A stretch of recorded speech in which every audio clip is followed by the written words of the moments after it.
Ladies and gentlemen, we are finally back here on YouTube. It's been a little bit of a hiatus. It was my birthday. I got sick. Now I'm out of town again, but I came back just to return, do some videos, edit some stuff, record some stuff. This is going to be the first ever day after video that's going to be a video and not a stream. Point being, and main reason being, I should say, is that the game yesterday really didn't give us much to talk about. Horrible conditions, shouldn't have even been played, dangerous, reckless, mistakes were made.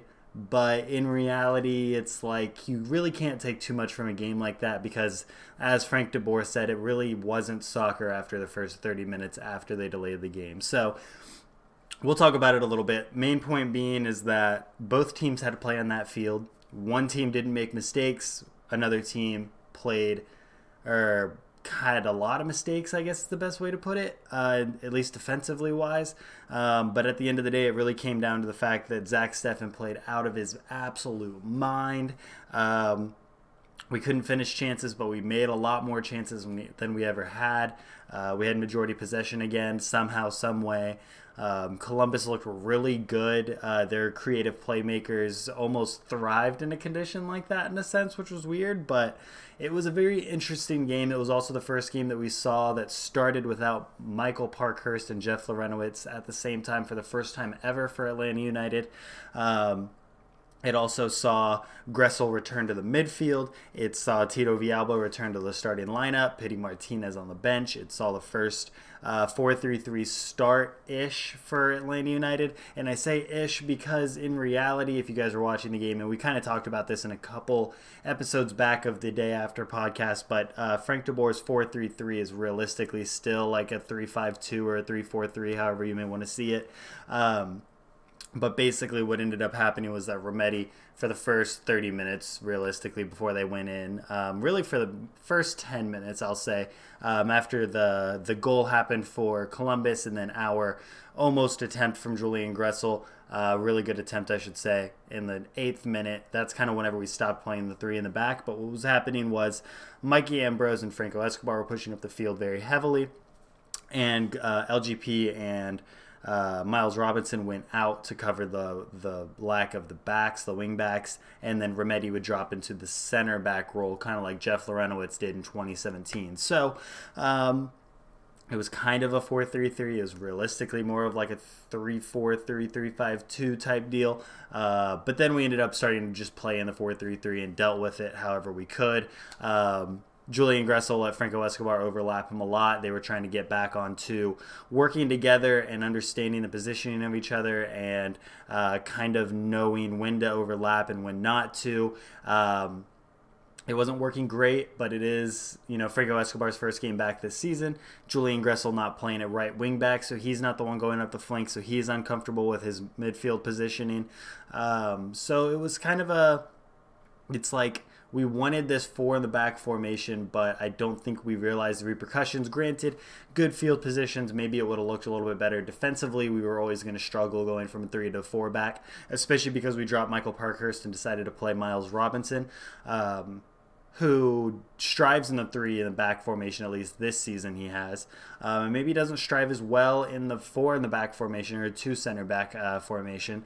And maybe that's kind of his weakness in a sense, but he was trying to do a lot. Obviously, my biggest worry with Miles yesterday was, and again, you can't take too much out of this because there was really bad conditions. You can't really judge a player's performance in situations like this. But in these types of situations, it's just better to clear the ball.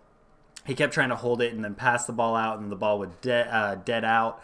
And if you do that in the back line, obviously you're the last man of the defense. And if you end up giving a pass that doesn't go anywhere, then it's not going to go anywhere, and then the other team's going to get it and score on you, which luckily didn't happen. I mean, we did get scored on, but for different reasons, of course. Mikey Ambrose looked out of sorts, but again, bad weather. Not going to put too much against it. Nagbe looked really good. It was kind of a weird formation to have. Again, we still didn't have a true center attacking mid. I guess Nagbe was, but Again, it was more of like a weird. Remedi was playing deep center defensive mid. Gressel was kind of teetering between right back and center mid. And then Nagbe was kind of a box to box midfielder, but was hard to do in that type of situation. So I'm not entirely sure how this middle three is going to work together. For a lot of good reasons, it could work out really well. I still think we need a center attacking mid for this team. Joseph Martinez gets left out a lot whenever he doesn't have a center attacking mid, and it's very visible, it's very noticeable. So that's why I think later on in the game, let's just jump all the way to the point where Joseph Martinez was taken off for Brek Shea and everybody freaked out because we were 2 goals down. Reason being for that, at least from what I could tell, was that Tito was doing a little bit more than Joseph. He was being in the right but wrong positions on the left, and I think he was showing a little bit more energy to Frank de Boer than Joseph Martinez was. Not one way or another. Honestly, I think it was like false energy because I think Tito showed more energy because he was running back and forth because he was trying to stay warm, whereas Joseph Martinez was just focused into the game. So I don't think he had less energy than Tito, but I think that's how Frank de Boer saw it. So he threw Tito at striker, center forward, and then obviously Andrew Carleton was already in the game. So Joseph Martinez coming out for Brek Shea was more so that Brett could stand on the left and be a big body for Romario Williams, Tito Villalba, and Andrew Carleton, which worked really well. Brett was getting into the positions he needed to be. Obviously, once he got it, especially on the side that he was on, every time he kicked the ball, the wind blew it the other direction. But Brett almost scored. So it was like we were trying to do as much as we could. We created the chances we needed to create in this situation, but with the weather, it was never really working out with how well Zach Steffen was playing. It was like the wind and the situations never made it super, super difficult for Zach Steffen to save it, but even the more difficult shots that he had to save, he did incredibly well. Barco should have scored, Gressel should have scored, Brek should have scored, Andrew Carleton should have scored, Joseph Martinez arguably should have scored, but all of those opportunities were saved by Zach Steffen, and that's just kind of how the game went. So although it was frustrating with the weather, and it was frustrating to lose, especially in that kind of weather conditions, which realistically the ref should have called that game at halftime. However, that situation would have worked with the referee, but the game was let on way too long and it created way too many issues. So that's just kind of my 2 cents as to what happened with the game. Again, you can't take too much into it. I'm not going to do a deep dive. That's as much analytic stuff I'm going to put into the game, but realistically, again, you can't judge the players in that situation because that's not soccer, that's not football, that's not the sport they're paid to play. That was water polo at best, as the commentators said during the game. So I just wanted to kind of talk about that. And then if you guys don't follow Felipe, he is very good to follow on Twitter. Covers Atlanta United very, very well. But he was rewatching the Atlanta United game, and he noticed the 3-5-2 as I did, which, again, it was more of that first season 3-5-2 that we would kind of run with Tata. So it looks like there's still the Frank de Boer style of play, but he's starting to get that attacking presence and ball control and ball movement out of the team that we need. Again, we're still missing that Miggy type player, but maybe in this formation Nagbe could do that, but the situation was just really bad, so we're going to have to wait to see against New England. Again, not a great field to play on there either, but we'll see. We were unable to play through the press and quickly shifted to a back 4, which was true. Again, like I said, after about 10-15 minutes, we switched to it.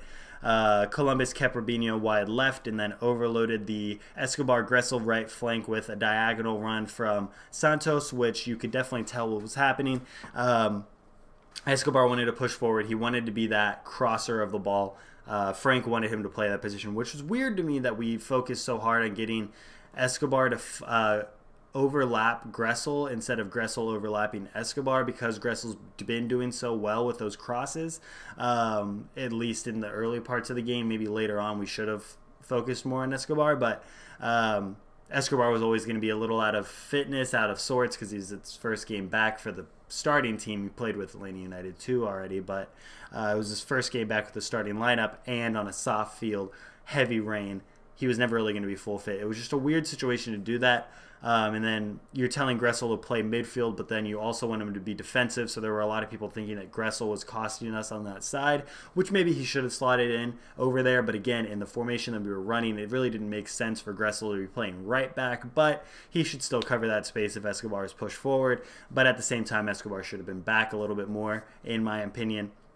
But them kind of playing that back and forth between each other left space for Santos to run that diagonal route, get the ball, cross the ball back over, and have Santos just kind of standing there wide open. So it was a beautiful goal 2 minutes in. And then, honestly, the other goal in the game was also a very good goal. You couldn't complain too much. It was a little disappointing to see those goals get conceded because it felt like we did the exact same thing on their end but couldn't score. So it is a little bit of a weird situation to be in for sure. It was a 2-0 that realistically could have been a 0-0, could have been a 5-4. It could have been a lot of different things in terms of the scoreline. So it was a little disappointing, but it is what it is. Other than that, I mean, it would have been really, really nice to see if the game would have just been postponed and pushed somewhere else. Like I said, we have the people confused about Breck Shea, but we had 2 strikers on the field still. Obviously, 2 goals down, you don't want to see a striker come off, but it still worked for the shape of the team that we were trying to do. Breck just slots into that left wing position. People were thinking of him as more of a left back in that situation, which is understandable, but it is what it is. But other than that, like I said, it is what it is, man. We're just going to have to take it on the chin, get ready for the game next weekend, prepare, get that game out of our mind, take the positives of Andrew Carleton, Franco Escobar being back, Brad Guzan saving a penalty, and just take the positives that we can, move it into the next game, try to maintain possession with counter attack and high pressure and all of those good things with our attack from this game, put that into a hopefully normal weather situation, and see if we can beat New England pretty handily before we have to come back home and play that game as well. So I think that's how it is, right? Now, I don't even remember who we're playing at home, but that game I think I am going to miss. So maybe I'll end up doing like a ticket giveaway on the channel or something like that. If you guys made it this far in the video, you heard that first. I'm going to go record the Atlanta United series. I should preface that by saying the videos you're going to see the next 3 days of videos were recorded last week, so you're not going to have the commentary of the weather debacle until you see me wearing this kit again, which is the 100 Thieves kit. I love this kit. I finally got it in. Shout out Nate Shot. Big ups on the jersey. It's actually a old LAFC jersey design that they took and used for their kit, which is absolutely dope. But other than that, I hope you guys did enjoy. Don't worry too much about this game. Hold the Frank de Boer out for 1 more week, and if we're still struggling, maybe it's time to start getting the pickaxe, or not the pickaxe, the what's the thing called? Picket signs, picket fences, picket signs, those things. Pitchforks. I think that was actually the word I was looking for. But other than that, I hope you guys did enjoy. Make sure you like, comment, and subscribe. And until the next one, I'll see you guys later. Peace.